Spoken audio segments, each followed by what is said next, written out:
Dubai news one में आप तमाम लोगों को वेलकम करते हैं। जैसा कि आप तमाम लोगों ने थंबनेल के ऊपर भी पढ़ लिया होगा कि अब पाकिस्तानी जो हैं वो दुबई का हरगिज सफ़र नहीं कर सकेंगे, चाहे उनके पास शो मनी है या नहीं है, उनके पास वीज़ा है या नहीं है, उनका वीज़ा नहीं लगेगा। एक बड़ी गलती जो आप तमाम लोग सन 2023 अप्रैल के महीने में करेंगे, जो आपको हरगिज़ नहीं करनी। अगर आप वर्क के रिलेटेड जाना चाहते हैं तब तो ये वीडियो आप तमाम लोगों के लिए बहुत ही ज़्यादा इंपॉर्टेंट है। इसी हवाले से आगे चल के मुकम्मल डिटेल्स आपको इसी शॉर्ट वीडियो के अंदर मिल जाएंगी।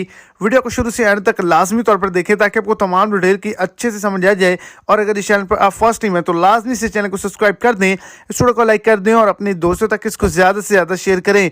तो पाकिस्तान के अंदर चिप वाला जो पासपोर्ट है वो जो है वो जारी कर दिए गए हैं और वो बहुत ही आसानी से बन भी जाता है। दुबई और दीगर गल्फ कंट्रीज जो हैं उन्होंने यूरोपियन नक्शे कदम पर चलते हुए ये बड़े ऐलान को जारी किया है कि अगर आप अब वर्क वीज़ा हासिल करना चाहते हैं तो आपके पास चिप वाला पासपोर्ट होना ज़रूरी है।